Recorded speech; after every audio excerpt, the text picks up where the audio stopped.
प्रदेशमध्ये रिक्षा आणि टॅक्सी चालकांना मराठी सक्तीचा निर्णय लागू करण्यासाठी मुदतवाढ मिळण्याची शक्यता आहे। याबाबत आज प्रताप सरनाईक आणि काही संघटनांची बैठक पार पडली आहे। या बैठकीमध्ये रिक्षा चालकांना मराठी शिकण्यासाठी काही महिन्यांची वेळ देण्यात यावी अशी मागणी करण्यात आली आहे। पाहूया त्या संदर्भातला रिपोर्ट। मुंबई महानगर प्रदेशात रिक्षा आणि टॅक्सी चालकांना मराठी सक्तीचा निर्णय लागू करण्यासाठी मुदतवाढ मिळण्याची शक्यता आहे। मंगळवारच्या बैठकीत याबद्दल अंतिम निर्णय होणार आहे। रिक्षा आणि टॅक्सी युनियनच्या नेत्यांसोबत परिवहन मंत्री प्रताप सरनाईक यांची बैठक पार पडली आहे। या बैठकीमध्ये रिक्षा आणि टॅक्सी चालकांच्या संघटनांनी मुदतवाढ देण्याची मागणी केली आहे।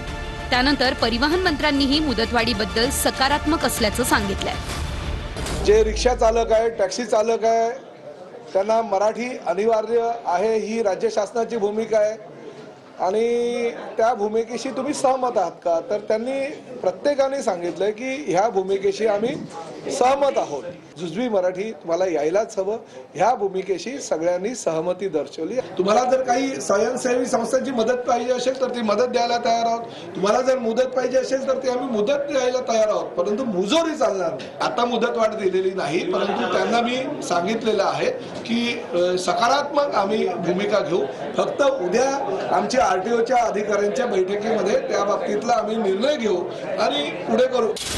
मराठी सक्तीच्या मुद्द्यावर 6 महिने किंवा 1 वर्षाची मुदतवाढ द्यावी अशी मागणी संजय निरुपम यांनी केली। 1 मे पासून मराठी सक्ती केल्यास अनेकांचा परवाना रद्द होऊ शकतो असं निरुपम म्हणाले की हा जो 1 मेचा जो तुमचा डेडलाईन आहे त्याला पुढे ढकलण्यात आवे आणि प्रत्येक ऑटो चालक, टॅक्सी चालक एक बेसिक ट्रेनिंगचं काम सुरू झाला पाहिजे। कमीत कमी 6 महिना आणि जास्तीत जास्त 1 वर्ष असा एक डेडलाईन तुम्ही, असा एक कालावधी तुम्ही ठरवा, म्हणजे सर्वांना कुठल्या प्रकारचे त्रास नाही होईल आणि सगळे येत्या 6 महिन्यात किंवा 1 वर्षात मराठी बोलणं, बेसिक मराठी बोलणं आणि मराठी भाषेमध्ये संवाद करण्यात ते समजू शकतात।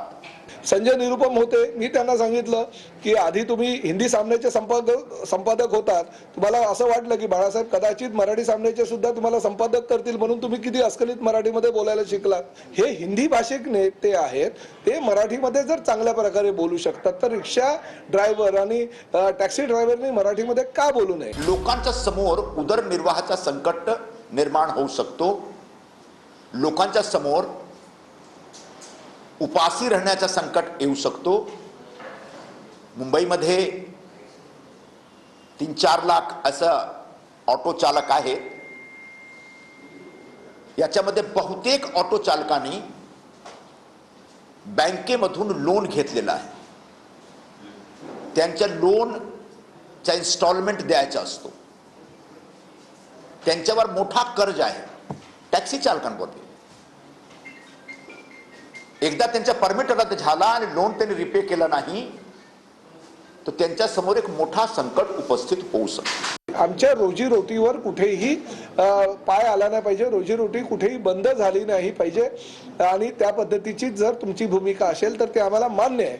आणि आम्ही त्यांना सांगितलं की शेवटी राज्य शासन आहे, देशातलं प्रगत राज्य म्हणून परिचित आहे। मुख्यमंत्री आणि दोन्ही उपमुख्यमंत्री अतिशय चांगल्या प्रकारचं काम करत असताना रोजगार निर्मिती हे आमचा पहिला उद्देश आहे आणि त्या माध्यमातून देशामध्ये रोजगार निर्मितीचं पहिलं राज्य करण्याचा आमचा मानस आहे। त्यामुळे ह्या कारणांमुळे तर आम्ही कुठल्याही परिस्थितीमध्ये कोणाचा रोजगार बुडणार नाही याची आम्ही दक्षता घेऊ। मराठी सक्तीच्या मुद्द्यावरून परप्रांतीय रिक्षा चालकांनी संपाचा इशारा दिला होता। यावर मनसेने आक्रमक भूमिका घेतली आहे। परप्रांतीय रिक्षावाल्यांची दादागिरी खपवून घेऊ नका, जशास तसं उत्तर द्या असे आदेश राज ठाकरे यांनी दिले। मराठी भाषेसाठी जागता पहारा ठेवा। 20 वर्ष मराठीसाठी लढावं लागतंय हे दुर्दैव आहे। बळजबरीने रिक्षा बंद करणाऱ्यांना धडा शिकवा। परप्रांतीय रिक्षावाल्यांची दादागिरी खपवून घेऊ नका, जशास तसं प्रत्युत्तर द्या, हे आदेश राज ठाकरेंनी दिले। नवी मुंबईमध्ये मनसेने रिक्षांवरती स्टिकर लावायलाही सुरुवात केली आहे। आपल्याला माहित असेल तर ज्या वेळेला हा निर्णय जाहीर केला प्रताप सरनाईक यांनी, त्यावेळेला मी म्हटलं की अनेक वर्ष झोपलेला कुंभकर्ण जागा झालाय। आमची इच्छा आहे की या कुंभकर्णाने परत झोपू नये, पण ठीक आहे, हरकत नाही. 15 ऑगस्टपर्यंत त्यांनी जो निर्णय पुढे ढकललाय. कुंभकर्ण आता 3 महिने परत झोपेल. तो जागा होतोय की नाही 15 ऑगस्टला, याच्यावर आमचं बारीक लक्ष आहे. हे संजय निरुपम आणि अबू आझमी सारखी जी मंडळी आहेत यांनाच महाराष्ट्रातून हाकलून दिलं पाहिजे. शशांक रावांनी या गोष्टीला विरोध करणं म्हणजे खूपच मोठा विपर्यास दिसतोय.